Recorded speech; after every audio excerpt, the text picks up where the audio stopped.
Imperceptibles es entonces un ejemplo más para luchas futuras que impliquen otros grupos marginados, y eso urge.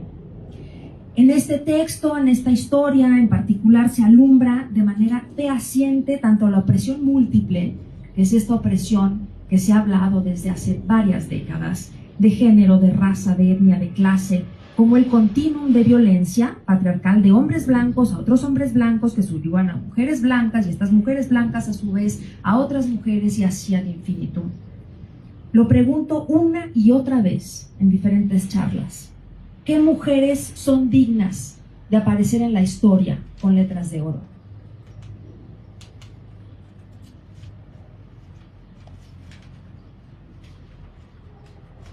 Yo ya en la siguiente presentación voy a tener mi banquito aquí. Y pregunto, ¿qué mujeres son dignas que aparezcan en la historia?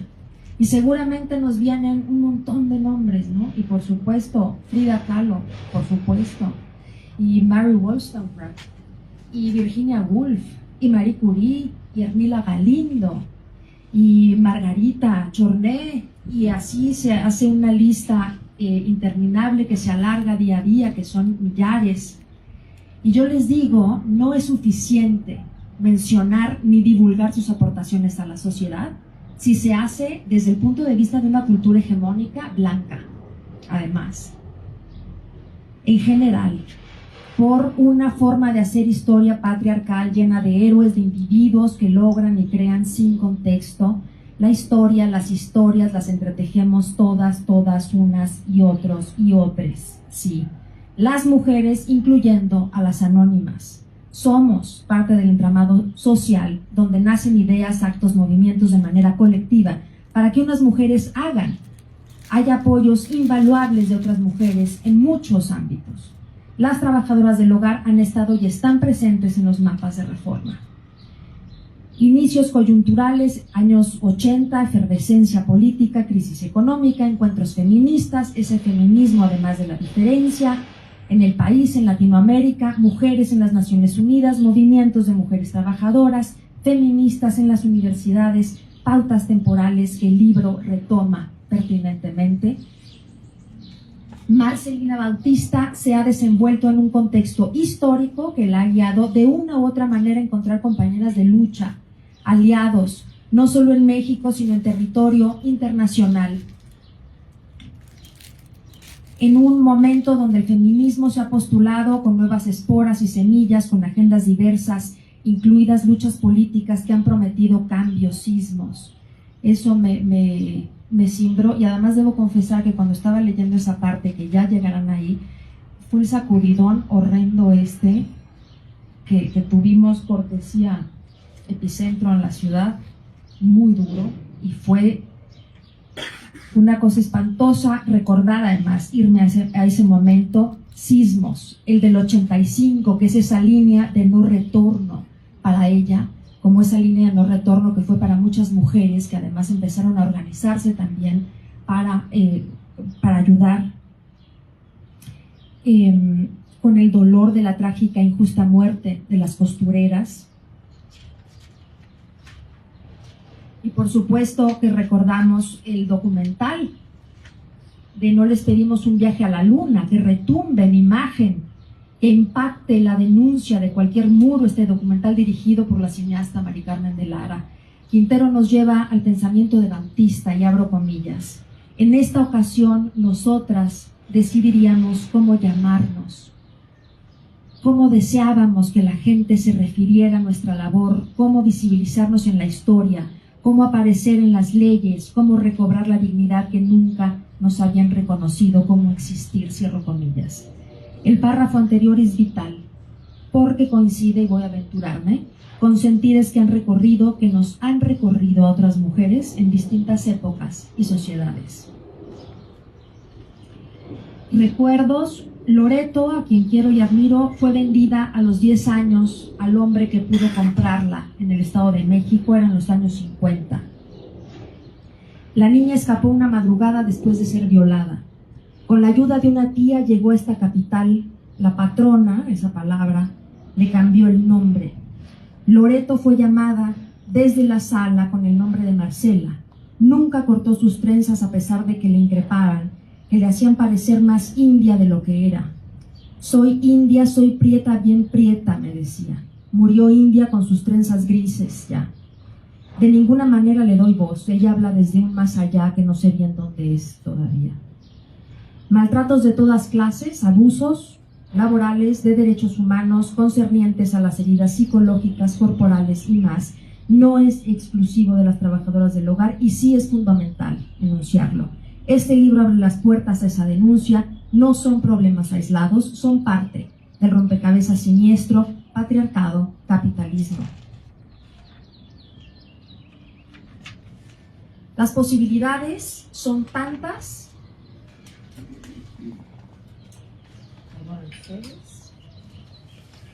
Como puedan imaginarse, no hay una utopía definida, parafraseando a Rita Segato. Ese es el encanto. No tenemos planos, pero sabemos qué queremos. Yo no solicito la inclusión a un universo dañado, aunque se enoje el viento conmigo. Bajo un sistema de explotación y un sistema violento. Me gusta más la desobediencia frente a ese universo con la consecuencia de lograr circulaciones alternas, galaxias distintas. Prefiero todo aquello que demuestra la presencia, las maneras disímbolas de expresar fisurando el patriarcado, como lo han hecho. Prefiero apropiarnos de lenguajes, de prácticas, de espacios, de lugares del mundo, pues. Prefiero cruzar las fronteras, apropiarnos de ese espacio yo nuestro, el cuerpo que produce respiro, placer, que es el albergue de neuronas imparables, cual fluorescencias violetas que a su paso evidencian violaciones a los derechos humanos. Con ello existen propuestas de transformación, pulsión de vida. Cuando nos reunimos nosotras, eso constatamos la vida. Me refiero a la potencia de transformación, de crear. Es solo un ejemplo de los miles que hay y hoy estamos con ellas, con nosotras. Me refiero a la potencia de transformación absoluta. La potencia de las mujeres no se reduce a expresar su sexualidad, no se reduce a ser emprendedoras, no se reduce a procrear, no se reduce a los logros individuales, no se reduce. La potencia de las mujeres está en, y vamos a pensarlo, y quiero que lo pensemos juntas. ¿Qué nos vincula hoy? La rebeldía, el valor, ¿qué más? ¿Qué nos une sin importar cultura, nacionalidad, lugar donde vivimos, religión y más? ¿Qué nos une en la alegría y en la tristeza y en la rabia y en qué y cuándo? ¿Qué nos une? ¿Por qué? ¿Qué queremos transformar? ¿Qué queremos construir? Y todo esto pensaba mientras leía este libro, mientras leía esta historia. Las fronteras se diluyen, ustedes, nosotras, todas, todos somos parte de esa deconstrucción. Seres de lenguas polinizadoras, acciones con miras a la creación, a la transformación. Mujeres conocidas, desconocidas, entrañables, lejanas, reverberan, transverberan en mí hasta que me muera, muy Lord, muy Rolnick.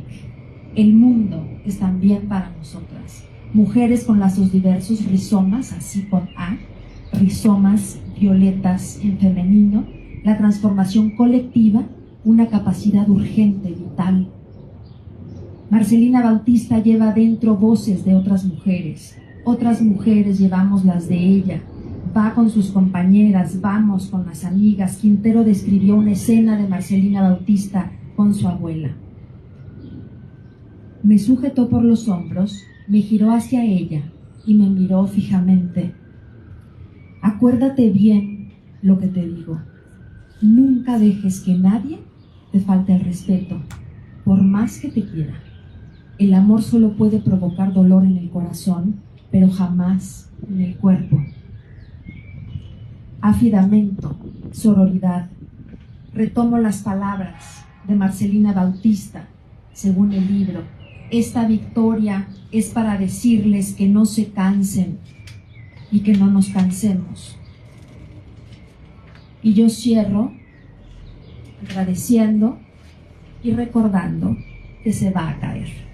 Muchas gracias.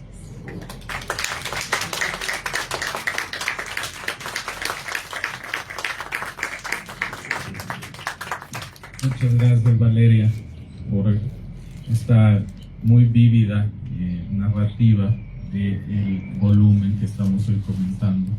Y recuerdo, a partir de tus palabras, y lo recordarán también, por supuesto, Marcelina y Rodrigo, la presentación que fue hace unos meses en la UAM Xochimilco, que también nos permitió pues, poner sobre la mesa muchos temas, pero más allá de eso, reconocer que estamos ante un ejemplo de lucha, que es el de Marcelina, desde luego, pero que es un ejemplo que ha ido articulando colectivamente una fuerza que hoy, me parece, es muy importante, y una fuerza que ha sido tan importante que ha logrado modificaciones en el ámbito legal en nuestro país, y esas modificaciones se siguen trabajando, se siguen impulsando para que vayamos más allá de lo legal, porque sabemos que en nuestro país lo que está en la ley no siempre existe en la realidad, y logremos no solo la garantía de la seguridad social para las trabajadoras del hogar, sino la garantía de todos los derechos y, por supuesto, de la formalización de las relaciones laborales. Bien, seguimos, si están ustedes de acuerdo, con la participación de nuestra colega Becca Duncan, quien es historiadora y que probablemente algunos de ustedes la conozcan porque es especialista en la Ciudad de México y tiene o ha tenido varias participaciones al respecto en diferentes medios. Adelante, por favor.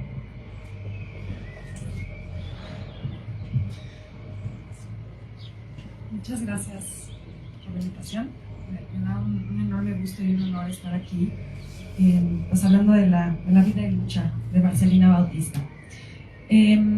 Yo no escribo tan bonito como aquí, ¿vale? Entonces, bueno, yo voy a hablar de mi ronco pecho, creo que además es lo que mejor se me da. Cuando lo leía el libro que Rodrigo Quintero logra maravillosamente bien transmitir lo que ha sido la lucha de Marcelina Bautista. Era como difícil pasar de la indignación, del enojo, de la rabia, de la tristeza, de lo que uno lee ahí, ¿no? Y comprobar una vez más cómo en este país parece casi imposible que nos dediquemos a lo que sea que nos dediquemos sin que nuestro trabajo sea digno, ¿no? Porque eso es lo que también me pareció una cosa brutal, que es confirmar una vez más, sin importar a qué te dediques en este país, es casi imposible que se piense que cualquier trabajo debe hacerse en condiciones de dignidad, y cualquiera, sea lo que sea, ¿no? Además, esto también que decía Valeria, ¿no? O sea, cómo te estás enfrentando continuamente a violencia tras violencia tras violencia. Entonces, bueno, eso y confirmar otra vez, o sea, una vez más confirmar la profunda y dolorosa desigualdad de este país y el profundo y doloroso racismo, el profundo y doloroso clasismo de un país que además tiene el atrevimiento de darse golpes de pecho diciendo que no es racista y que no es clasista, ¿no? Entonces, digamos que ya pasando todo eso, que no quiero ahondar más en ello porque creo que es la experiencia que cualquier lector tendría al leer esto, es esa rabia y esa indignación. Yo me preguntaba qué puedo aportar a esto, ¿no? ¿Qué visión puedo yo dar sobre la lucha de Marcelina Bautista y de las trabajadoras del hogar? En principio, siendo yo una persona que creció en un enorme privilegio, que no puedo ni imaginar, o sea, ni comenzar a imaginar lo que es vivir, lo que Marcelina y las trabajadoras del hogar han vivido.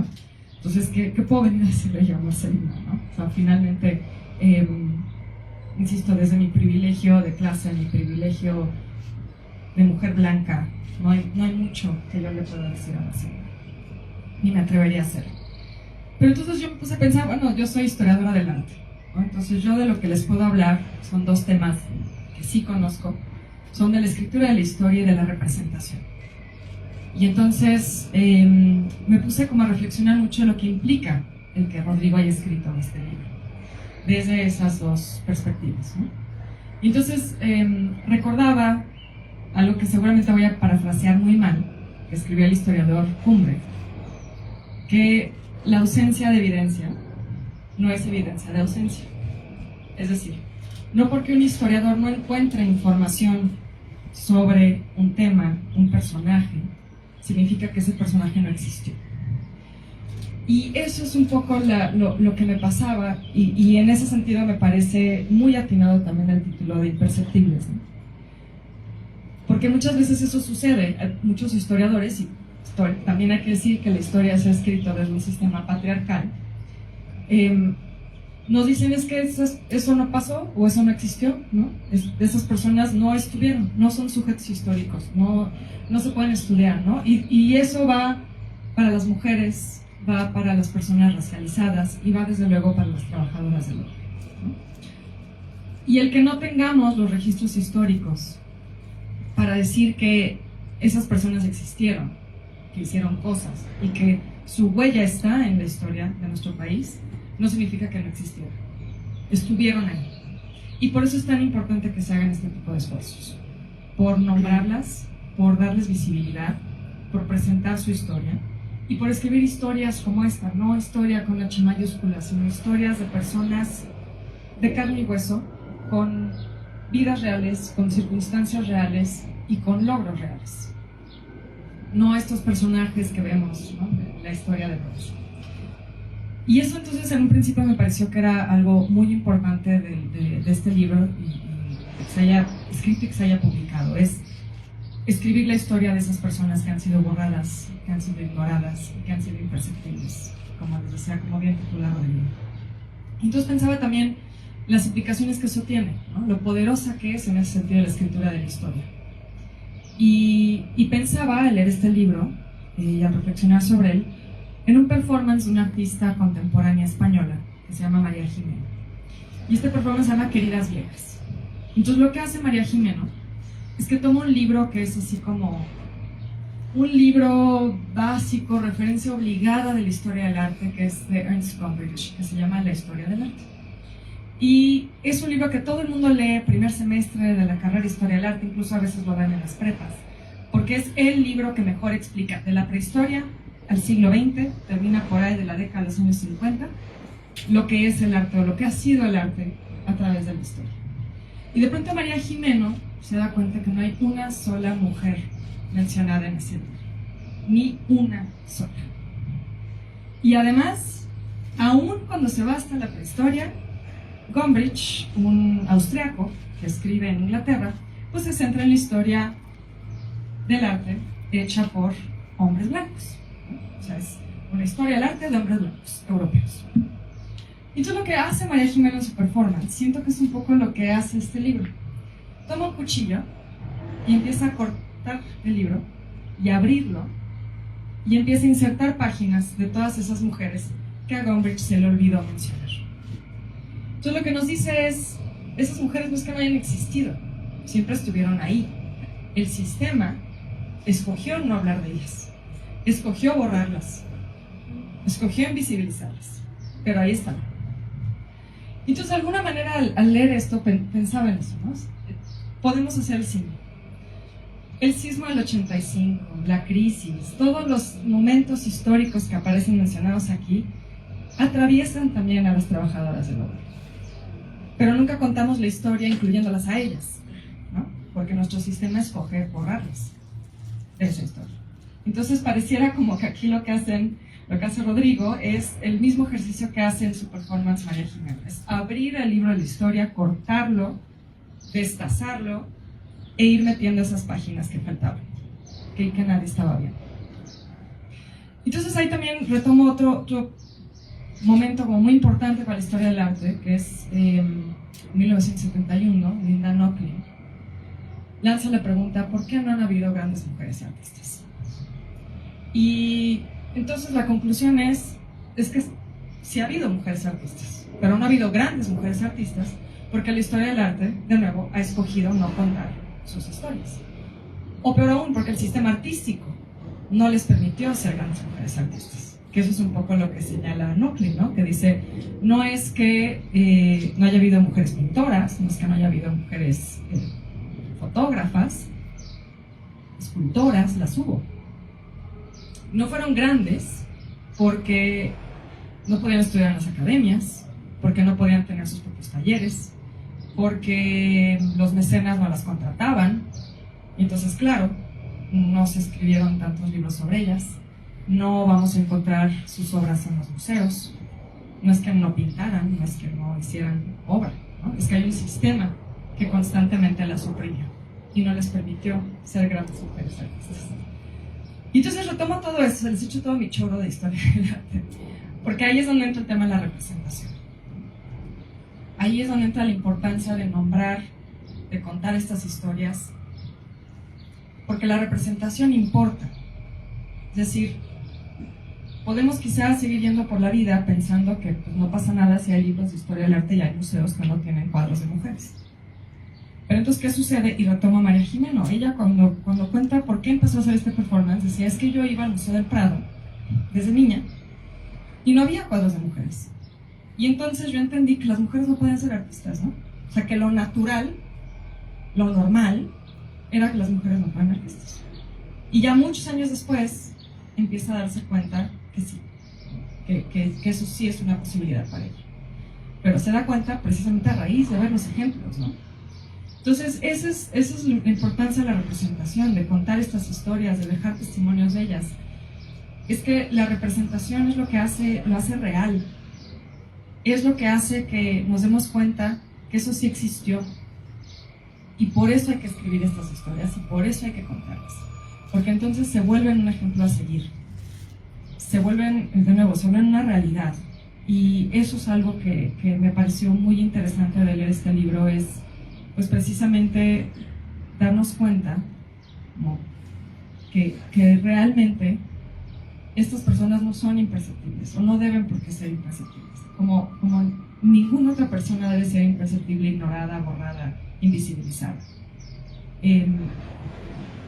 Eso para mí creo que es lo que yo les felicitaría de este libro, y le felicitaría a Rodrigo que lo haya hecho, es que lo que logra es escribir esa historia, dejar ese testimonio, para que entonces se pueda convertir en una realidad esta lucha, más allá del momento presente, ¿no? Es algo que el escribir estas historias y dejar testimonio de ellas nos permite que sigan resonando en el futuro, que no se quede en una lucha de la coyuntura actual, ¿no? Y que pueda ser modelo a seguir para muchas otras mujeres después. Y esa es la importancia de la escritura de la historia, y esa es la importancia de la representación y de que en la historia empiecen a aparecer estos personajes y se les deje de borrar. Pues bueno, eso es como la reflexión que yo les quería compartir.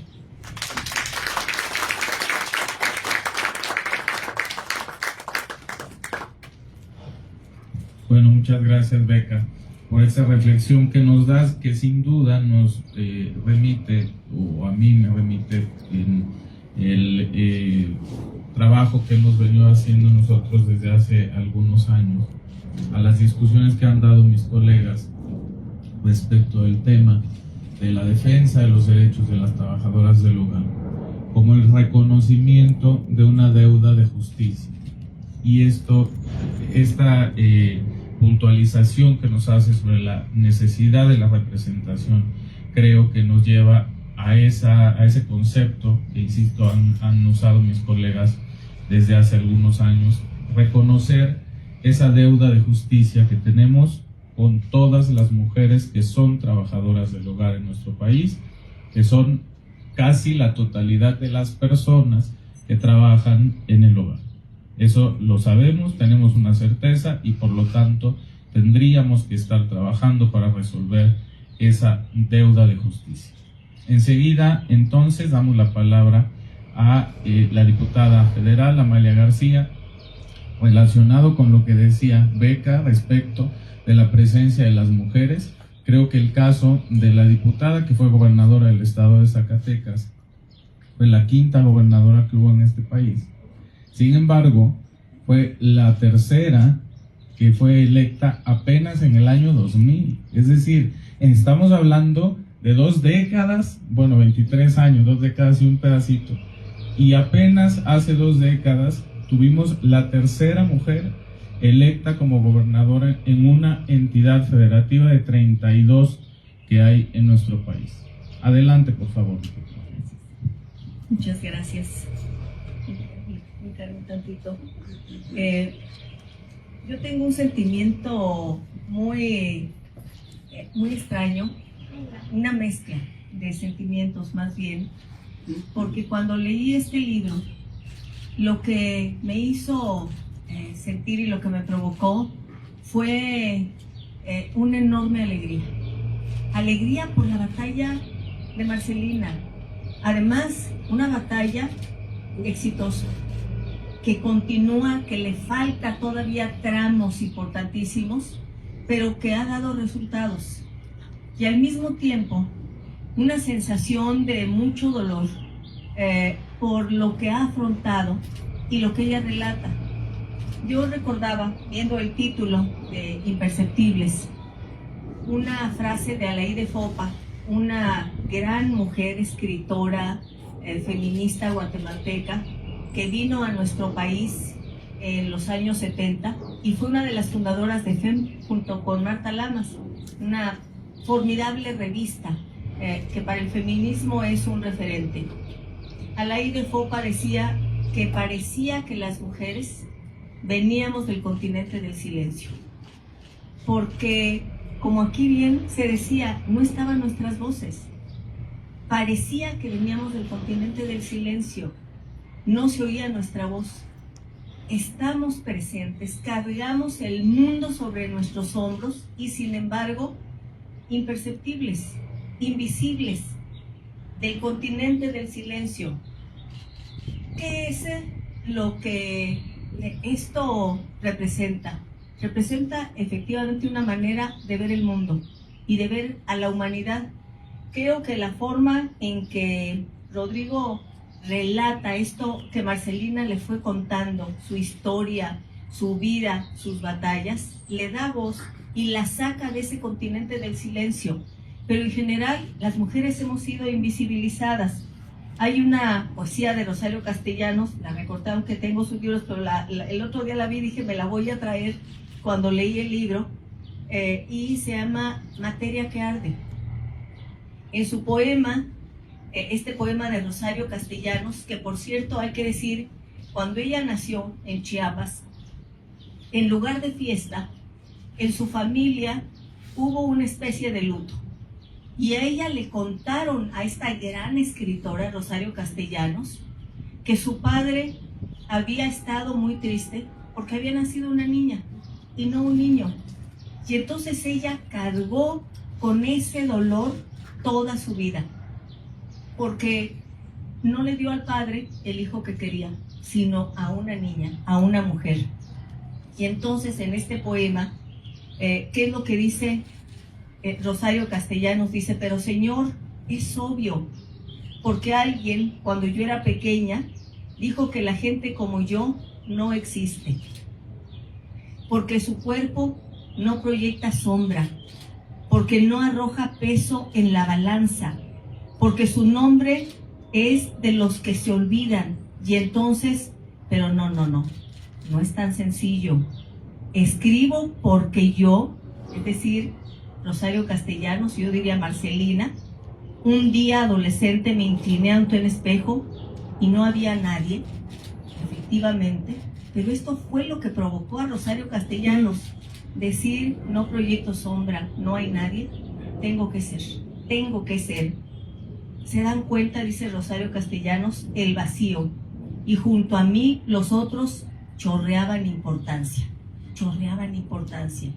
Bueno, esta invisibilidad de las mujeres es algo que ha estado a lo largo de la historia presente, pero lo que Marcelina presenta en este relato, que recoge de una manera, yo diría, muy suave, e incluso cuando toca asuntos muy fuertes, muy dolorosos, pero de una manera muy tersa nos va llevando, cuando señala cómo el hecho de ser mujer significa tantas cosas. Por ejemplo, efectivamente, ¿por qué la abuela, como aquí se relataba, le dice que ella no puede permitirse que nadie la ponga contra la pared y ni que la lastime? Lo dice porque Marcelina va relatando cómo parte de la vida cotidiana y que sigue existiendo brutalmente hoy en nuestro país, es la violencia intrafamiliar. Un día Marcelina, que amaba y seguramente ama a su padre, aunque ya no esté, lo que descubre es los moretones y los golpes con su mamá. Y luego lo que descubre más adelante con una de sus tías, cuando la tía la van a casar y la tía no está feliz y llora, lo que descubre es que venden a su tía, que la vendieron, y que entonces esa invisibilidad significa que otros pueden apropiarse de tu vida y que pueden hacer lo que decidan con tu vida. Y Marcelina va relatando esto, pero al mismo tiempo el libro está atravesado en esta historia personal de Marcelina por una fuerza infinita de esa niña pequeña que dice: yo tengo que estudiar y voy a aprender español y voy a salir adelante. Y entonces, ¿cómo esa fuerza por el deseo de estudiar, de aprender a leer, a escribir, a hablar español, a conocer, la va haciendo una mujer poderosa?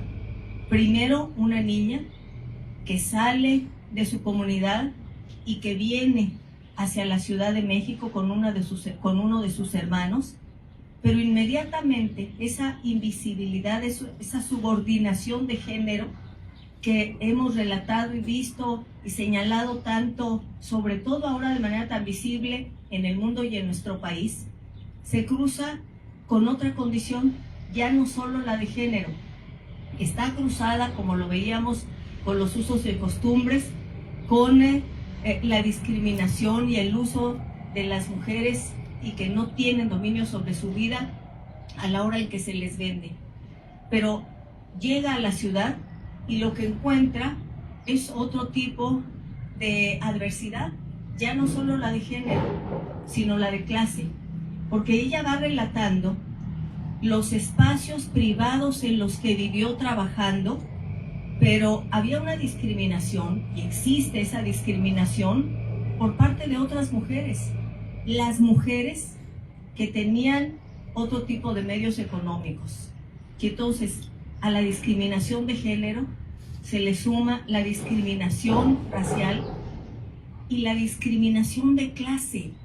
Son múltiples entramados los que se juntan para enfrentar a una persona, a un ser humano con tantos deseos de conocer, de aprender, de vivir, de aportar y tantas adversidades al mismo tiempo. Y se va relatando cómo Marcelina mantiene como agarrándose de un clavo ardiendo a su deseo de estudiar, de conocer, y en cada lugar al que llega a trabajar dice: muy bien, voy a trabajar aquí, pero ¿me van a permitir estudiar? Y le dicen que sí, y jamás le cumplen esa promesa. Nunca le cumplen la promesa.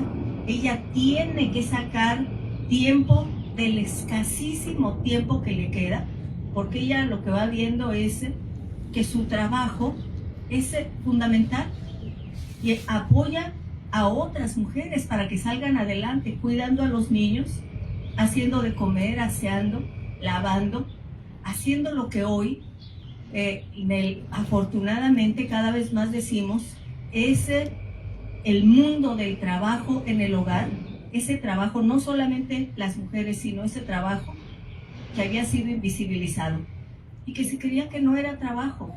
Cuidas a una familia, pero no vale. Y entonces no tienes jornadas límite, no te aumentan el salario. Y lo que dice ahí Rodrigo cuando lo escribe, dice: es un trabajo en el cual el tiempo parece que no pasa, porque no hay condiciones ni posibilidades de promoción, ni de ascenso, ni de cambio de vida. Es un continuo permanente que se repite todos los días.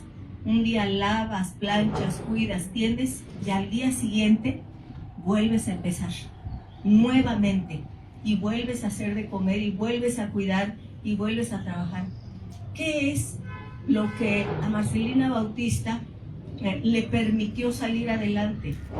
Que tuvo la fortuna, como ella misma lo dice, de entrar en contacto con un grupo religioso que al mismo tiempo tenían un gran compromiso con los derechos de las personas trabajadoras. Y por eso yo creo que ahí está la semilla, una de las semillas principales para la conciencia de Marcelina de decir: lo que yo hago es trabajo, porque entró en contacto con un grupo de jóvenes que tenían una organización católica de trabajadores, una organización obrera, y eso que hoy finalmente, a partir de Beijing, apenas hace unos cuantos años, ya se estableció como una obligación, reconocer que el trabajo doméstico es trabajo y que contribuye a la generación de riqueza, y que ya se mide y forma parte de la visibilización de lo que significa en el Producto Interno Bruto de nuestro país, por fin. Pero Marcelina llega a la conclusión de que lo que ella hace es un trabajo y que entonces requiere una mejor remuneración, y empieza a plantear cómo puede aumentarse el salario y la posibilidad de ir el 1 de mayo a una manifestación que, por cierto, le dicen que va a haber posibilidades de ir y no le permiten finalmente acudir. Pero ella sabe que algo está latiendo ahí, una fuerza importante que tiene que ver con derechos de las personas trabajadoras. Y el libro, este relato, que me parece espléndido, dolorosísimo por todo lo que se tiene que enfrentar, al mismo tiempo relata cómo Marcelina va afinando esa claridad, esa conciencia de que ese trabajo tiene que reconocerse también en la ley. Y empieza a decir: ¿a quiénes acudimos? Y entonces forman una organización con otras mujeres con las que se encuentra fuera de la casa, arreglando el jardín, en los parques, y generan una gran unidad y dicen: ya sabemos a quién vamos a acudir, a quienes toman las decisiones, vamos a acudir a los políticos. Y entonces genera una enorme expectativa y una gran ilusión la elección en la Ciudad de México, en la que gana Cuauhtémoc Cárdenas. Gana después del sismo del 85, ante esa gran conmoción por la insensibilidad del gobierno de la República, el hartazgo frente al PRI, y se genera la ilusión y se dice: ahora sí viene el cambio. Y Marcelina relata cómo ella votó por Cuauhtémoc Cárdenas y junto con otros amigos dice: estoy por el cambio, hay esperanza, hay esperanza.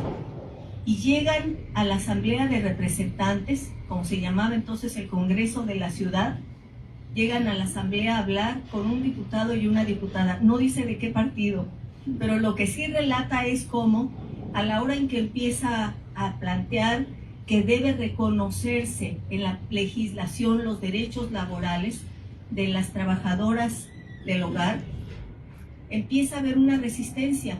Esa resistencia que tiene que ver con la clase, con el género, con la discriminación racial, todo cruzado. Que empiezan a decir: bueno, pero ahora no. Y las frases que hemos escuchado, aquí está Juan Carlos, y las escuchábamos en reuniones en la Secretaría de Trabajo cuando estuvimos aquí en la Ciudad de México en esa responsabilidad. Y recuerdo que en reuniones donde estaba también la representación de las organizaciones empresariales y patronales de la ciudad, cuando Marcelina llegó con su causa diciendo: tiene que garantizarse un límite a la jornada, tenemos que igualar nuestras condiciones a los derechos que tienen las demás y los demás trabajadores, también las trabajadoras asalariadas del hogar. Y ahí se relata por Rodrigo una frase que hemos oído tanto, diciendo: pero ¿para qué quieren eso?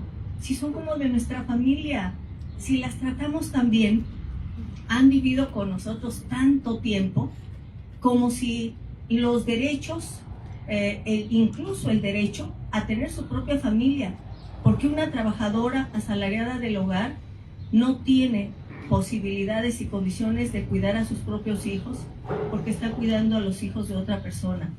No tiene posibilidades de pasar la Navidad ni el fin de año con su propia familia y sus seres queridos, porque está preparando la cena para otra familia. Y entonces, eso de decir: es que las queremos, pero era frases para evitar reconocer derechos, para evitar reconocer derechos. Y la decepción, cuando le dicen hay que esperar, sí, más adelante. Esta respuesta de los políticos diciendo sí, pero ahora no. En este momento no, será después. Y Marcelina continúa en la batalla junto con compañeras con las que ha hecho alianza. Pero después llegan a una conclusión, ya acudieron a los políticos mexicanos, no hubo resultados. Y decide con una gran determinación, y además como lo va relatando en el libro Rodrigo, y seguramente así se lo contó Marcelina, ella de pronto está maquinando qué hacer, y de pronto le surge la idea. Y dice, ya sé. Además de que así surgió la idea de la organización, también dice, acudamos a alianzas con organismos internacionales.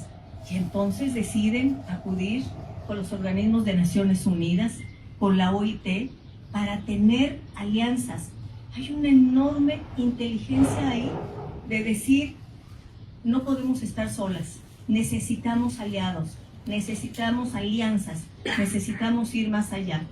Y resulta formidable cuando ella en este libro cuenta cómo tomaron un avión, se fueron hasta Ginebra, llegaron a la Organización Internacional del Trabajo y plantearon que tenía que haber convenciones de la OIT que les garantizaran sus derechos y que fueran suscritas por los gobiernos. Pero también relata la propia discriminación incluso de los guardias de seguridad ahí en Naciones Unidas, de la imposibilidad de que pudieran participar y tomar la voz, y la solidaridad también junto a esa restricción, la solidaridad de las mujeres, porque acuden, no recuerdo si fue la representante de Costa Rica o de Honduras, y le dice, este es el discurso que yo iba a decir aquí en la sala de Naciones Unidas en Ginebra. Y lee esta otra mujer de otro país que no es México, el discurso de Marcelina, y los pone contra la pared. Y la OIT retoma esta gran decisión, este gran planteamiento de ir hacia adelante para que se generen convenciones que garanticen los derechos.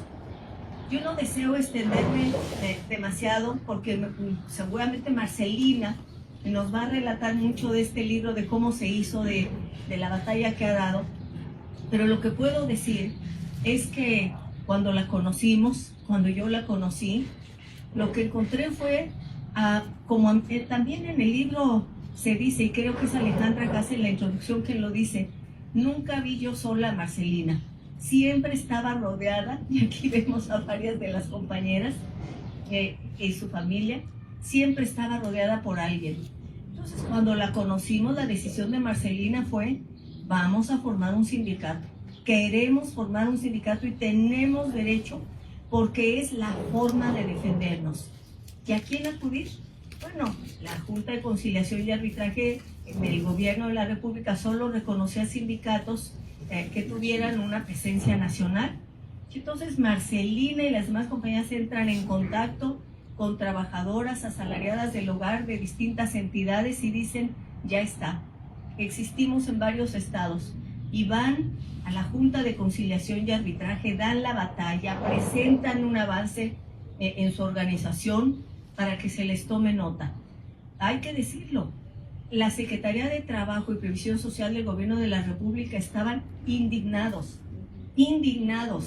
¿Cómo que se les dio la toma de nota en la Ciudad de México? ¿Pero por qué un sindicato? ¿Por qué razón? Y luego la batalla que dieron planteándose cómo denominarse. Porque las denominaciones que había eran denominaciones despectivas. Y además no mostraban que lo que se hace en el hogar es un trabajo. Y entonces empiezan una consulta que creo que duró como un año, la consulta para ver qué nombre darle. Finalmente, trabajadoras del hogar, que yo lo digo de otra manera. Yo digo trabajadoras asalariadas del hogar, porque las amas de casa también somos trabajadoras del hogar cuando estamos en la casa y también hacemos ese trabajo, pero trabajadoras asalariadas del hogar. Y entonces el que se pusiera en el centro la palabra trabajadoras, fue una enorme y gran decisión, porque quien trabaja genera riqueza. Y entonces dijeron, nosotras trabajamos y estamos contribuyendo con la economía del país. En eso, como pioneras. Si se decía, pero si lo que hacen en la casa, ¿cómo que generan riqueza? ¿Cómo que riqueza? Si lo que están haciendo son cuidados, servicios en la casa. No, pero genera riqueza, porque permite que se reproduzca la fuerza de trabajo que genera también riqueza. Entonces, la denominación y luego el simbolismo, como ustedes, decía Marcelina, así con esas ideas que de pronto le surgen. Dice, estaba yo viendo a una mujer desde mi habitación, el lugar en donde habitaba, en la casa donde trabajaba, una persona que estaba lavando, y entra una palomilla y ella empieza a tratar de pescar a la palomilla, y de pronto esa palomilla va y se posa en un guante verde. No estaba el otro guante, solo uno. Y dice Marcelina, pero este es nuestro símbolo, este guante verde es nuestro símbolo. Entonces, de las cosas que nadie se imaginaría, Marcelina no solamente hace planteamientos, propuestas, presenta iniciativas, sino también ideas simbólicas que van a representar esa fuerza de quienes son trabajadoras asalariadas del hogar. La batalla ha sido larga y Marcelina ha logrado no solamente que la OIT reconozca su esfuerzo, sino que además ha viajado por el mundo, especialmente por Latinoamérica, encontrándose y haciendo alianzas con otras mujeres trabajadoras asalariadas del hogar, con las de Chile, con las de Colombia, con las de Ecuador, con las de Brasil, y han decidido, y ahí lo relata, hacer una organización internacional. Bueno, los viejos comunistas decían proletarios de todos los países unidos. Marcelina dice, trabajadoras asalariadas del hogar, unámonos para defender nuestros derechos. Y lo trágico es, yo diría lo duro, que mientras en Latinoamérica avanza rápidamente el reconocimiento de sus derechos, México se va quedando rezagado. México es uno de los, junto con Haití, con El Salvador, uno de los pocos países que se tarda más en ratificar las convenciones, en cambiar la legislación. Finalmente, Marcelina, con esa gran fuerza y esa solidaridad y esos lazos, logran no solamente que la OIT avance su reconocimiento como sindicato, sino también transformar la Ley Federal del Trabajo. Y finalmente esta batalla para que se le reconozcan entre todos los derechos, no solo el de la jornada laboral, no solo el aumento del salario, sino el derecho a tener un contrato con las personas empleadoras y el derecho a que la seguridad social también les dé cobertura. Es decir, hay una visión completa, amplia. Y aquí que está Juan Carlos, recordará que veíamos cómo Marcelina y sus compañeras decían, pero además queremos que nuestro trabajo sea reconocido y se certifique. Queremos capacitación y que se reconozca el valor de lo que hacemos. La capacitación especializada, porque el preparar una comida, un alimento, el cuidar a infantes, el hacer una tarea en el hogar, requiere un enorme esfuerzo, experiencia, tiempo, y entonces la certificación de competencias laborales, pero no solamente en las tareas del hogar, sino el impulso para que aprendieran computación.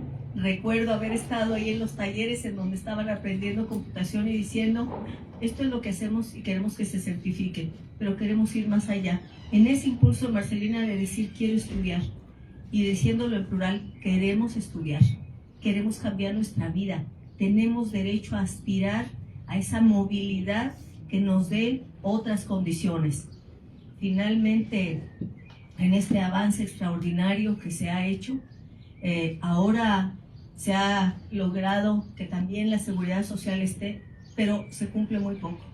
Todavía, incluso como se decía bien aquí, una cosa es la legislación, que es importante lo que se ha logrado, pero otra cosa es la realidad.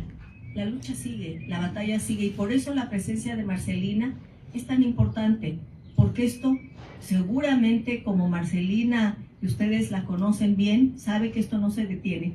y que va a continuar. Es una alegría y un honor estar aquí con Marcelina. Es un ejemplo de persistencia, de convicción, de determinación, de carácter, también de amor, porque relatan en el libro los afectos, esos que son a veces tan difíciles por esta separación, este aislamiento, encerrados en el espacio privado de una familia y de un hogar ajenos. Pero relata Marcelina cómo también se da el amor y lo difícil que fue finalmente separarse de ese gran amor que tuvo, porque ella decidió quedarse en México mientras él se fue a Estados Unidos. Decidió quedarse en México a continuar su sueño por una vida mejor para todas las personas trabajadoras, asalariadas del hogar. Felicidades, Marcelina, por todo lo que nos enseñas.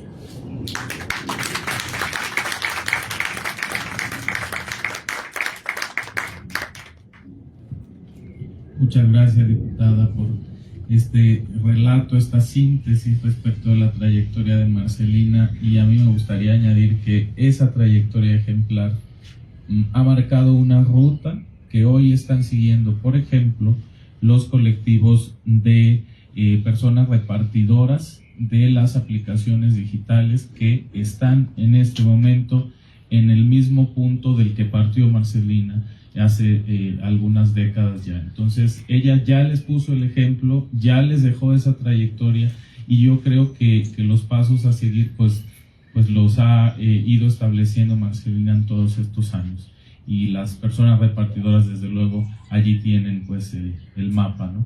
Adelante entonces con la participación de Marcelina Bautista, la protagonista de esta interesante vida y por supuesto de esta destacada lucha. Adelante, Marcelina. Muchísimas gracias por organizar esta presentación. Rodrigo, hablábamos de pues seguirlo impulsando precisamente, ¿no? Para poder motivar a otros grupos que por supuesto que empiezan y son todos los grupos en la informalidad, y creo que este es una gran forma, ¿no? de seguirlo. Te agradezco muchísimo, me encantó cómo narras y nos llevas también, ¿no? ¿Para qué digo más del libro si lo han contado también, ¿no? Desde la invisibilidad. Y cuando yo empiezo a trabajar como trabajadora del hogar a los 14 años, de verdad que fue un trabajo que dije, no, este trabajo no es para mí, yo quiero otra cosa. Sin embargo, más adelante me di cuenta que ese trabajo era importante porque me estaba dando recursos para mantener a mi familia. Y entonces le doy la forma de ese trabajo en la cual las empleadoras lo veían, pues mi muchacha me ayuda, y pues todas las ideas que hacen que las mujeres que hacemos este trabajo pues seamos importantes, pero a la vez para quienes lo realizamos pues no es así, porque también una de las cosas que me di cuenta era ¿por qué superarte? ¿No? Una empleadora me dijo, pero estás estudiando ¿y qué vas a hacer? Y entonces le dice a la otra señora que yo trabajaba, va a terminar la secundaria y se va a ir.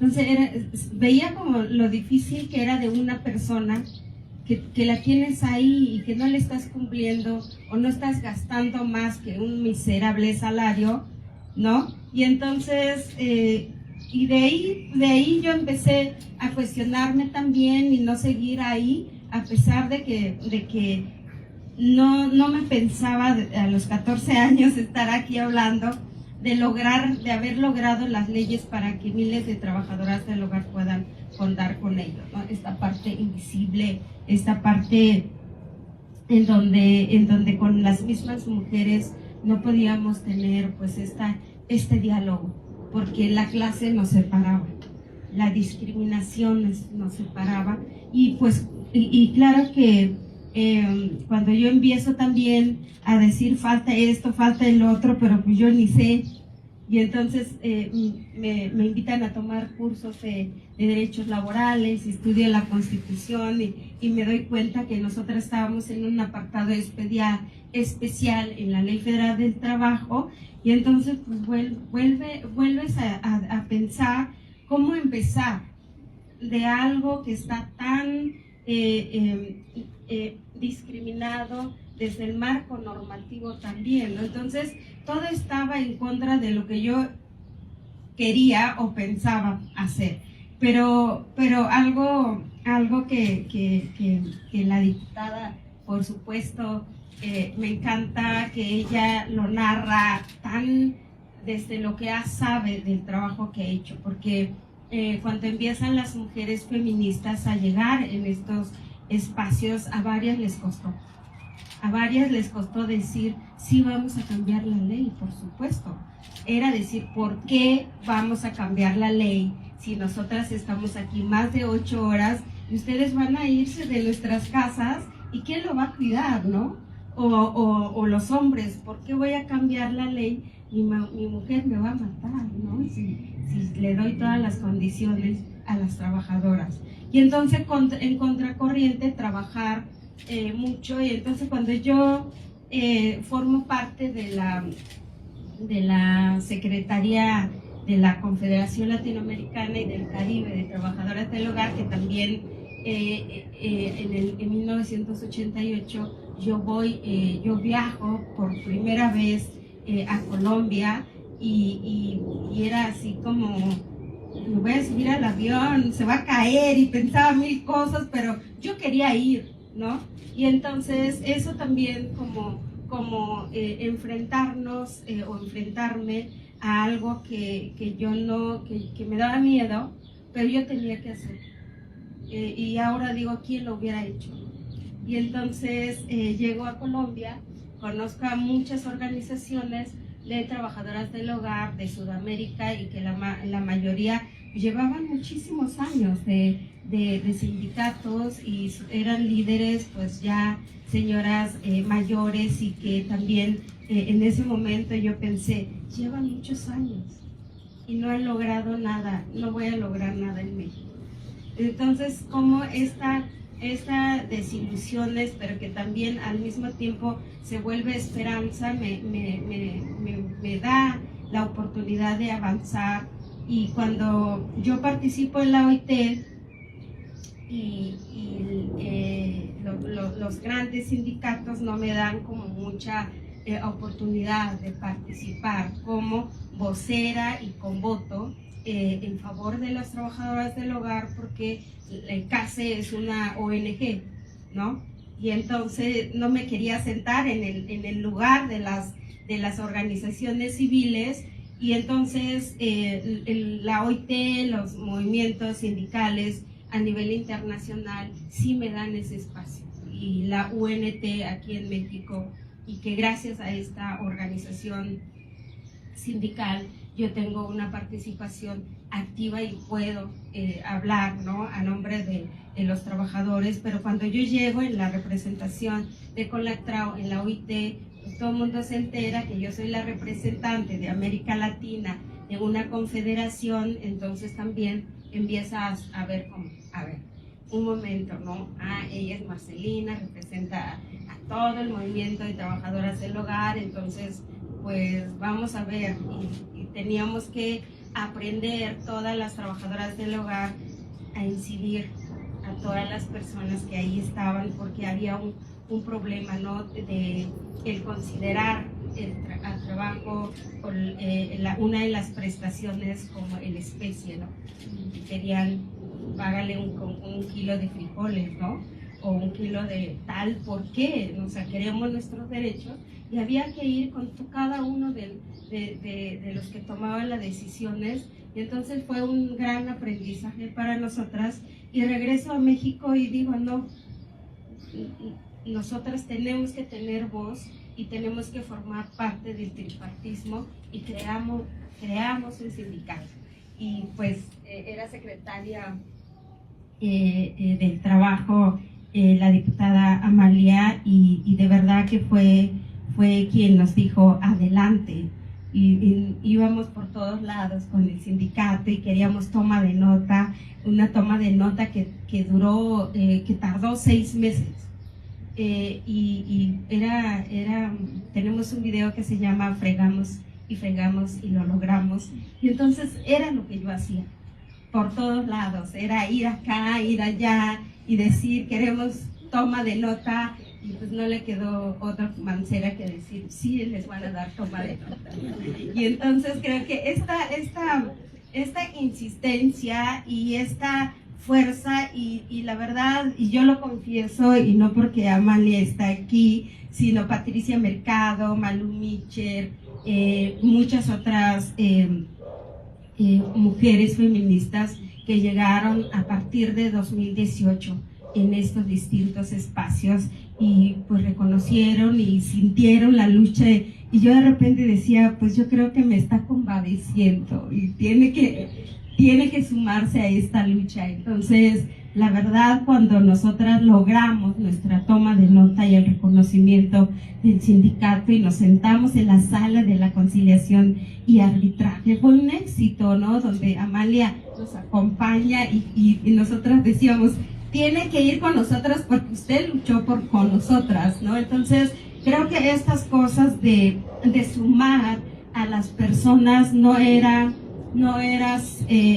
pedir ese favor, sino como la voluntad de las otras personas que sumaron a nuestra lucha y nosotras también decir sí la necesitamos, fue muy especial, ha sido muy especial en esta lucha, como lo cuenta Rodrigo, ¿no? en el libro. Y entonces hoy que tenemos la fortuna, porque realmente fue una fortuna haber logrado todos estos avances, la Ley Federal del Trabajo, que por fin en 2019 reconoce todos nuestros derechos, incluido la seguridad social, la ratificación del convenio 189 que nos costó 9 años, y cuando el Senado dice vamos a ratificar el convenio 189 y nos sentamos desde las 12 del día hasta las 7 de la noche, yo quería saber cuántas veces yo desde el 2011 hasta 2012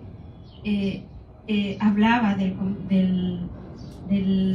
convenio 189, porque era comer, desayunar y cenar con el convenio 189, ¿no? Y entonces también después de 9 años que logramos, que llega el gobierno y dice, pues sí, hay que darle derechos a las trabajadoras del hogar. Llegamos con distintas campañas, llega también otro aliado importantísimo en nuestra lucha, Alfonso Cuarón, con su película La Roma, donde nosotras nos identificamos. Quiero decir que no sabía de nosotras cuando hizo la película, y qué bueno, porque a lo mejor hubiera sido de otra manera. Y entonces fue también un aliado importante, donde también aprendimos que las alianzas es muy importante, porque nuestros avances pueden ser mucho más más claros, en que todo el mundo sabe hacia dónde queremos ir, y viene de cómplices, y viene luchando con nosotras, y viene solidarizándose con nosotras. Y por eso hasta hoy el movimiento feminista, donde habla del reconocimiento de nuestros derechos y la igualdad de oportunidades, creo que hasta poco tiempo se dan cuenta que nos han ido dejando también, nos fueron dejando, ¿no? A nosotras como sector, y creo que hoy retoman esta lucha, y ha sido parte y es parte de su movimiento. Y desde aquí las trabajadoras del hogar no vamos a parar, porque necesitamos la implementación efectiva de estos derechos. No va a ser completo que hayamos logrado las leyes y que somos un colectivo si no se logra la implementación. Entonces tenemos ahora el compromiso de la capacitación, de la sensibilización y de la concientización de nuestras compañeras, que tengan la oportunidad de hacer exigible esos derechos que nos ha costado, ¿no? Y que también va atrás de nosotras poco a poco, reconociéndose desde los hogares, ¿no? Cómo no dar los derechos a las trabajadoras del hogar cuando están aportando al desarrollo de las familias, al desarrollo de un país o al trabajo mismo que hacen nuestras empleadoras, ¿no? al mundo del trabajo en su economía, ¿no? Entonces, para nosotras es muy importante siempre decir a Rodrigo, ¿no? Que cuando escribe este libro y me dice, Marce, es que tenemos que visibilizar lo que tú estás haciendo y que a otros grupos le va a funcionar, le va a servir esta experiencia y hoy quiero decir que estamos ahí para poder también aportar a los colectivos que están empezando a hacer un trabajo por dignificar su trabajo, su lucha y sobre todo una calidad de vida. Muchas gracias.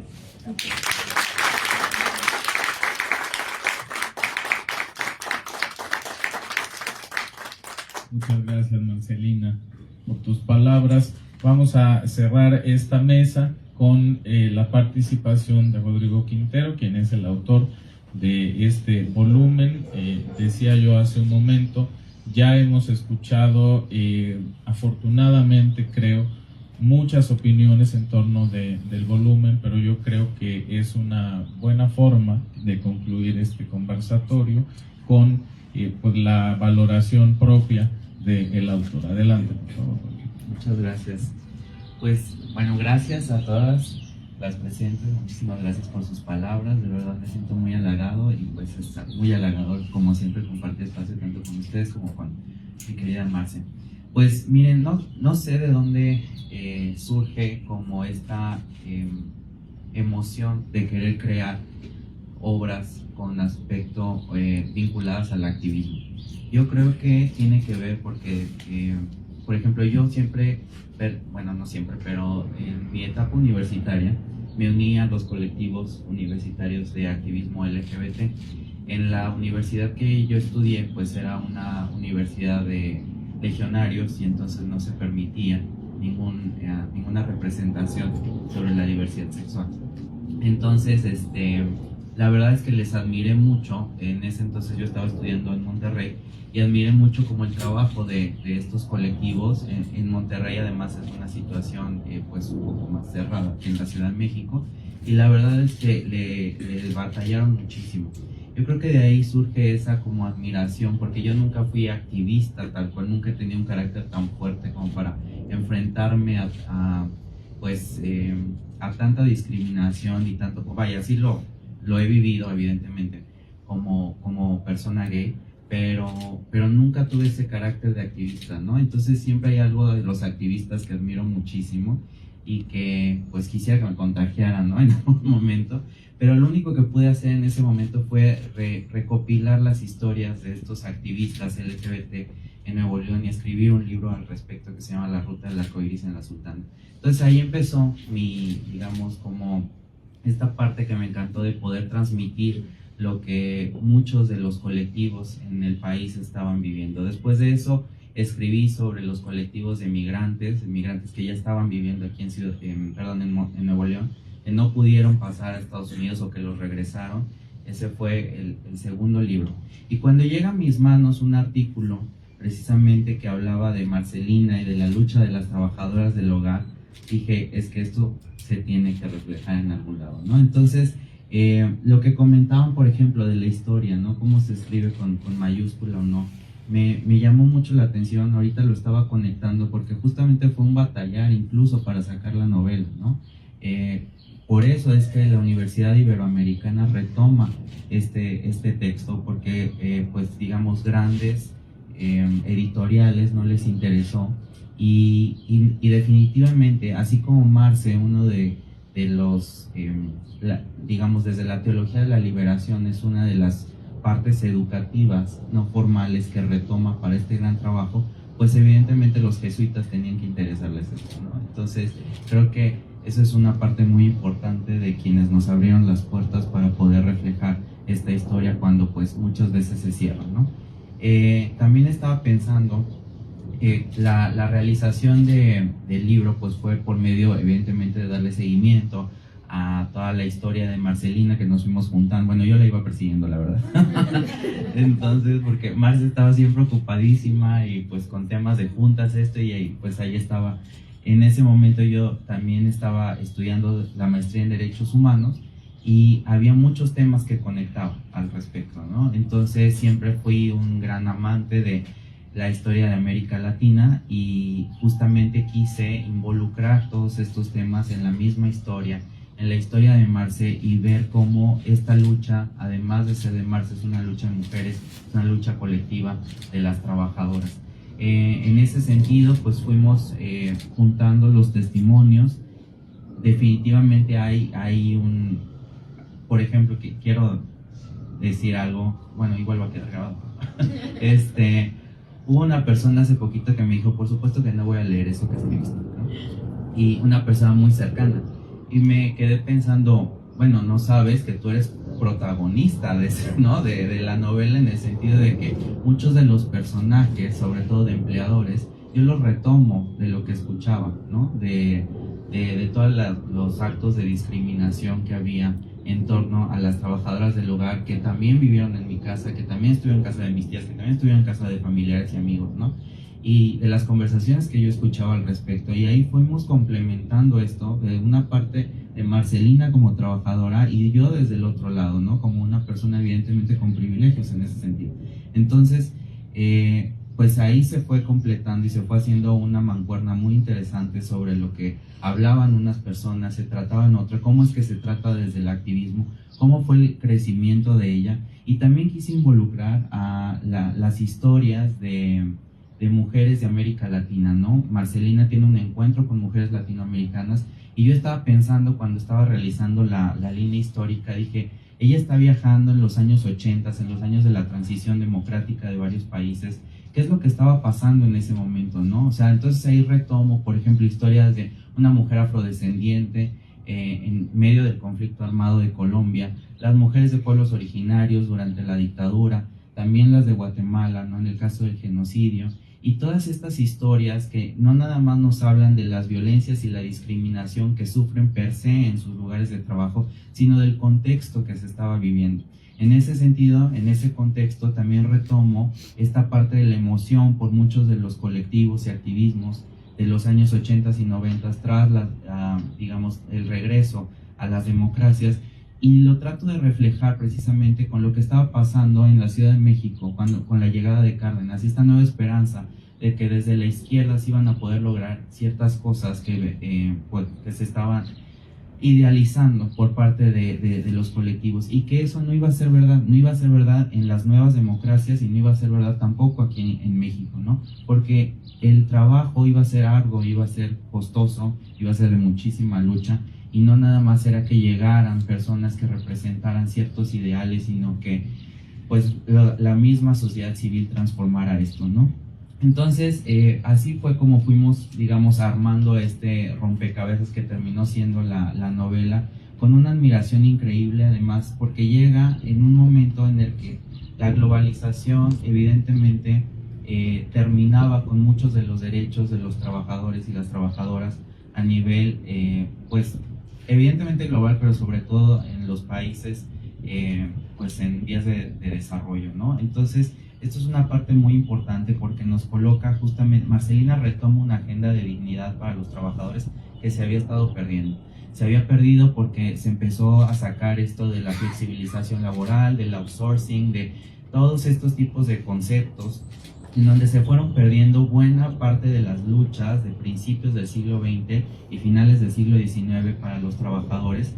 Y entonces esta globalización fue curiosa cómo actúa a favor y en contra, ¿no? Por un lado, a favor en el sentido de que Marcelina logra constituir también este grupo de mujeres trabajadoras y se van a las Naciones Unidas, en donde muy probablemente por conceptos más nacionalistas de la segunda mitad o de la primera mitad del siglo XX no se hubiera podido con anterioridad, ¿no? Poner en la agenda del país esto.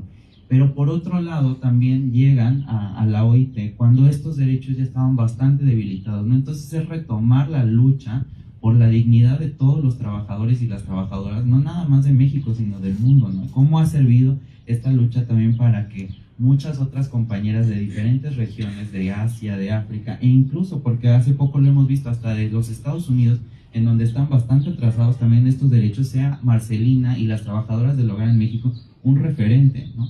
De cómo esto ha ido cambiando. Y creo que es algo que nos tenemos que preguntar todos, preguntarnos desde estas nuevas colectividades y asociaciones, porque ahora que estamos hablando justamente cómo es que nos van a desplazar la tecnología, ¿no? Y la inteligencia artificial a muchos de los trabajadores de ciertos trabajos y todo eso, creo que tenemos que repensar el valor del trabajo, el valor de estos activistas que han luchado por conservar y por dignificar el trabajo, y cuál va a ser la agenda, ¿no? De aquí en adelante para todos nosotros que estamos interesados en estos temas. Entonces, bueno, a gran escala, digamos, esta ha sido como los intereses que espero estén reflejados en esta novela. Espero que la disfruten tanto como yo la disfruté, no nada más escribiéndola, sino después leyéndola y releyéndola, etc.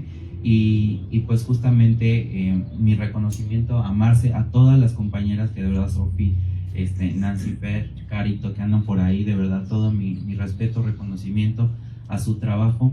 Y no dejemos de pensar también en todas las compañeras y compañeros que están con esta gran dificultad de representación, ¿no? Los colectivos de repartidores, las compañeras del trabajo sexual, en fin, muchísimos otros activistas y trabajadoras que están sufriendo también el ser relegados, ¿no?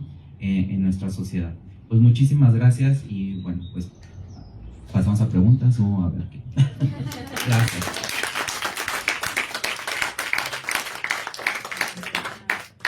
Y tienen tiempo, podemos abrir un breve espacio de preguntas y de comentarios. Yo nada más quisiera añadir a lo que se ha dicho hasta ahora, que otra vez con la idea esta de la deuda de justicia que tenemos en nuestro país, no solo con las trabajadoras del hogar, que es el tema que hoy nos convoca, sino con otros colectivos de trabajadores y trabajadoras. Lo que tenemos por delante, como bien decía Marcelina, más allá del cambio o los cambios que ya han sucedido en la legislación, es construir nuevos paradigmas según los cuales se entienda que resolver esas deudas de justicia es lo que necesitamos hacer, es decir, que deje de haber en nuestro país. Por eso es una tarea muy elevada, una tarea difícil, que deje de haber personas en nuestro país, ojalá en el mundo, pero en nuestro país, que sigan pensando que la existencia de trabajadores y trabajadoras con derechos por debajo de la línea del trabajo digno está bien. Tenemos que modificar esa forma de pensar, porque si no hacemos ese cambio, como bien dice Rodrigo, y nos seguimos en esa línea de faltar al respeto a esos elementos básicos del trabajo decente, pues entonces ahora, ante toda esta oleada de nuevas modalidades laborales, estamos prácticamente ante el riesgo de volver a aquellas circunstancias anteriores a las grandes luchas obreras del siglo XIX en el mundo. O sea, eso literalmente es lo que está pasando con las personas repartidoras en México, pero en otros países del mundo también. Están en una situación de siglo XIX. Entonces, yo quisiera puntualizar eso nada más para que podamos concluir esta excelente conversación, y si hay espacio y alguien tiene interés, por supuesto, de hacer alguna intervención, alguna pregunta, pues unos 10 minutos, si están ustedes de acuerdo, para poder concluir a las 6. Adelante, Juan Carlos. Gracias. Bueno, pues felicidades a Marcelina y al autor por este libro tan importante. A las presentadoras me encantaron los paralelismos de la historia y todo lo que narraron, porque yo creo que nos hacen caer en cuenta de pues lo trascendente que es la historia que cuenta Marcelina en este libro, que va más allá, yo creo, de la reivindicación del trabajo que realizan las trabajadoras del hogar. Yo creo que todo este recuento histórico de lo que, digamos, el paralelismo con pues, lo que sucedió a nivel político, el proceso de democratización en este país, todo lo que ha sido las crisis económicas recurrentes que también han hecho que surja una mayor conciencia de la importancia del trabajo que se realiza en el hogar, ¿no? Como decía Amalia, no solo por las trabajadoras remuneradas, sino también por las mujeres que realizan sobre todo estas cargas de trabajo doméstico y de trabajo de cuidados, y que además pues ahí está, ¿no? Le da valor a todo este trabajo desde una perspectiva de el trabajo visto como un derecho, no desde el trabajo visto como una mercancía.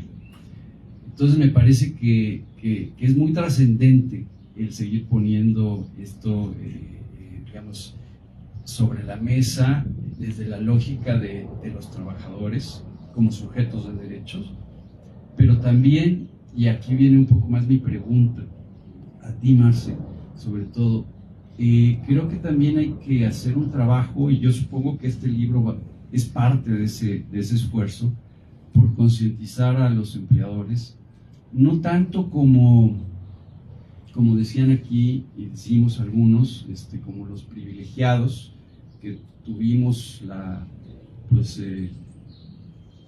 suerte de estar del lado de los empleadores, ¿no? de vivir en con estos privilegios de contar con ayuda en el hogar, con gente que trabajaba en la casa, y que nos concebimos como eso, como privilegiados. Yo creo que tenemos que empezar a cambiar eso. No es un asunto de privilegios.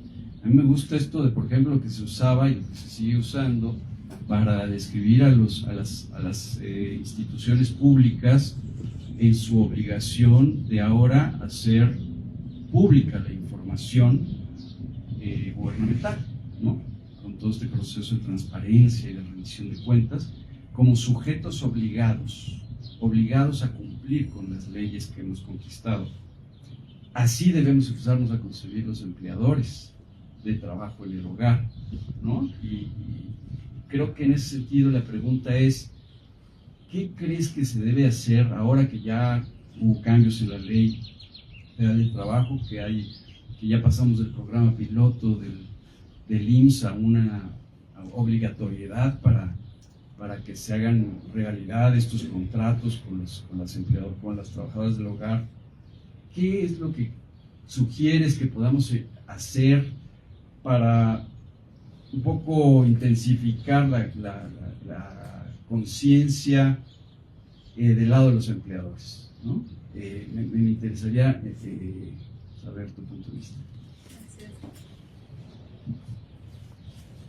Pues efectivamente eso, ¿no? Nosotros ahora planteamos este cambio cultural que se necesita en los hogares, que las personas empleadoras no se vean así como que voy por una mujer en el pueblo o recomiéndame a alguien, pero quiero de confianza, que no sea, que no me robe o cuestiones así, sino también una persona que esté con la obligación de cumplir con lo que está establecido en las leyes, y no solamente preguntarse, la que me mandas está investigada, o sea, la conoces, la tienes en tus contactos, quién sabe de ellas y todo, y entonces pues nosotros también tenemos que saber quién es esa persona que está contratando a una trabajadora, porque pues está entre las dos partes. ¿Cómo voy a saber si usted también está investigado, si es una persona que va a cumplir con los derechos de la trabajadora o no ejerce violencia? Y entonces lo importante, o más bien como lo que hay que entender en el trabajo del hogar, es que cuando hablamos de la violencia y la falta del cumplimiento de los derechos de las trabajadoras del hogar, es porque en ese lugar donde lo hemos visto o donde nos han dicho, no se puede inspeccionar porque es un lugar privado, nadie puede entrar en los hogares. Entonces, pues ahora lo que estamos diciendo, pues sí, ya no es privado, porque desde un momento que tú metes a una persona ajena y le estás pagando, va y viene a tu casa ya es un centro de trabajo, y por lo tanto lo que estamos trabajando es cómo cambiar esta cultura en el que se ve, y que la persona empleadora se vea como, pues eso, exactamente la palabra que dice, sujeto obligado a todos los derechos de las trabajadoras del hogar. Y no es que se lo va a aprender o quién se lo va a decir, simplemente asomarse a lo que dicen las leyes, ¿no?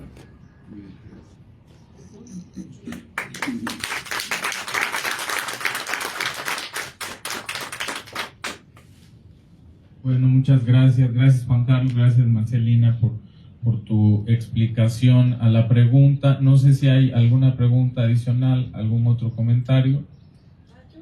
Adelante, venga, por favor.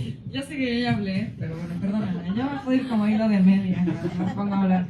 Es que ahorita que escuchaba a Marcelina hablar del feminismo y de cómo incluso desde el feminismo hubo resistencia, me quedaba reflexionando como si algo queda muy claro en el libro, es que el feminismo en este país se sostiene en mujeres como tú, Marcelina, se sostiene en las trabajadoras del hogar. O sea, porque yo les hablaba de las grandes mujeres artistas, ¿no? O sea, si en este país ha podido haber grandes mujeres artistas, grandes mujeres académicas, grandes mujeres científicas, ingenieras, arquitectas, políticas, es porque tenían en casa la posibilidad de pagarle a una trabajadora del hogar que se encargara de todas las cosas que ellas no podían hacer por enfocarse en su carrera profesional. Y entonces, si el feminismo mexicano no puede admitir esto, es hipócrita. No hay de otro. Muy bien.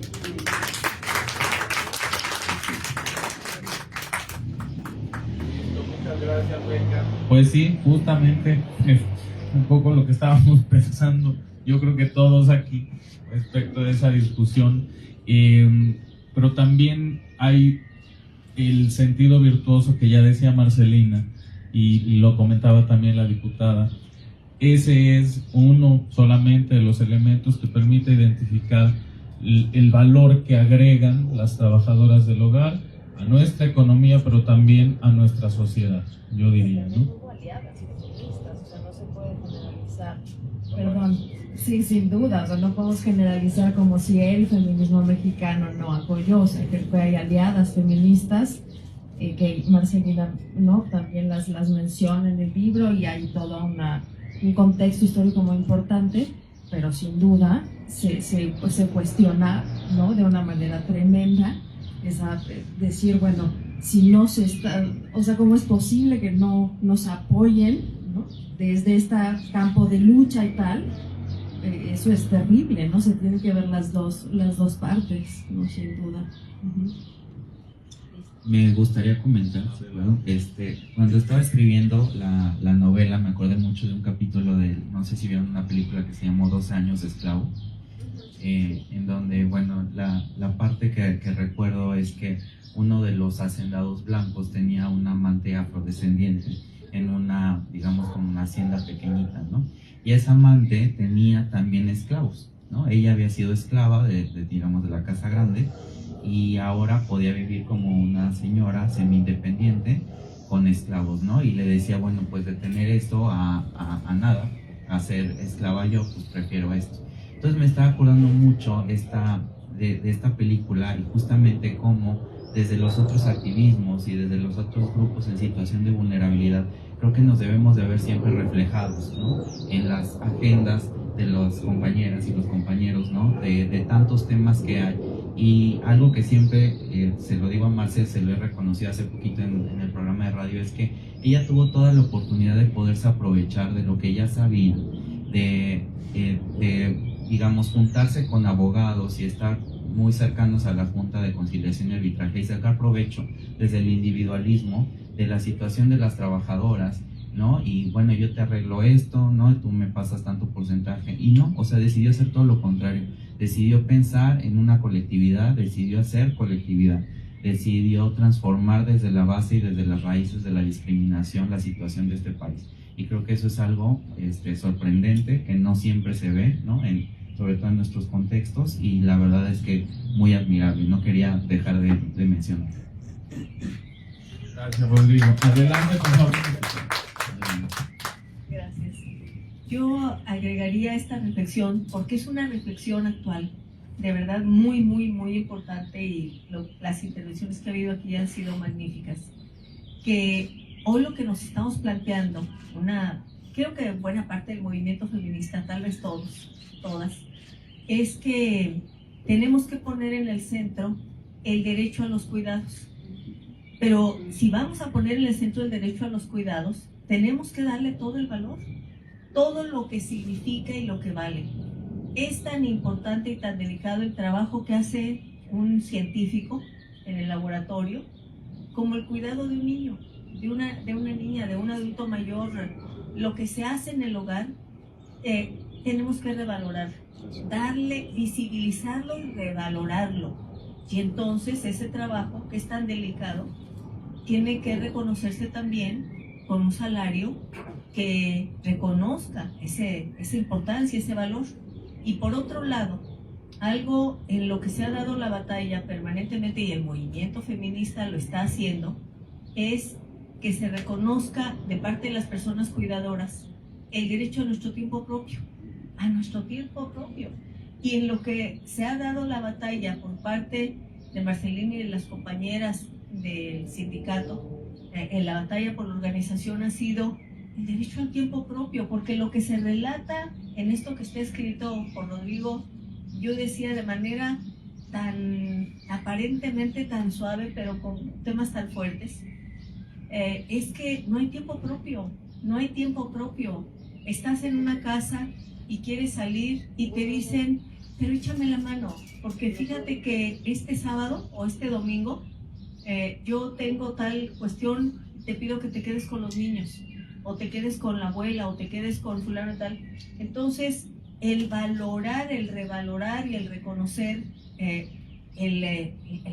lo que significan el trabajo asalariado del hogar, los cuidados, pero también el derecho al tiempo propio, con jornadas laborales, y no solamente eso, sino que hoy una batalla que estamos dando es, y hay una gran polémica, ¿verdad?, cómo reducir las jornadas laborales, de tal manera que se reconozca el valor, se pague y haya dignidad en el trabajo, pero también con más tiempo libre, más tiempo propio, autonomía económica, el reconocimiento del derecho a los cuidados y al trabajo en el hogar, que es indispensable, que incluso con toda la tecnología vamos a seguir realizando muchas tareas en la casa, pero el derecho a tener tiempo propio, que es tan importante y que en ocasiones no se reconoce.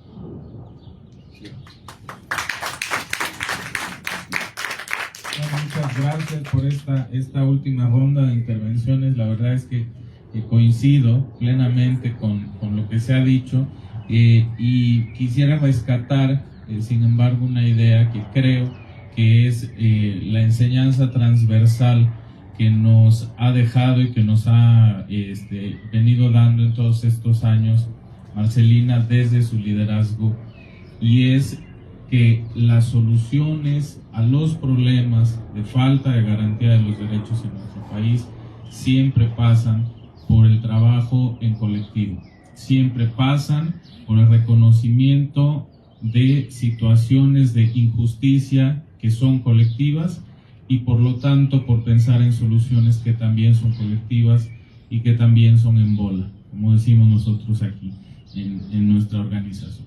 Les agradezco mucho de nuevo a todas y todos por acompañarnos el día de hoy, desde luego aquí a las presentadoras, a Rodrigo, autor de este volumen, y de entrada quedo a disposición, quedamos todos aquí en nosotros a disposición de ustedes, porque seguiremos trabajando en esta materia, seguiremos trabajando de la mano de Marcelina, y les seguiremos invitando, si están ustedes de acuerdo, a reunirnos para seguir discutiendo y exigiendo la garantía de los derechos de las trabajadoras del hogar.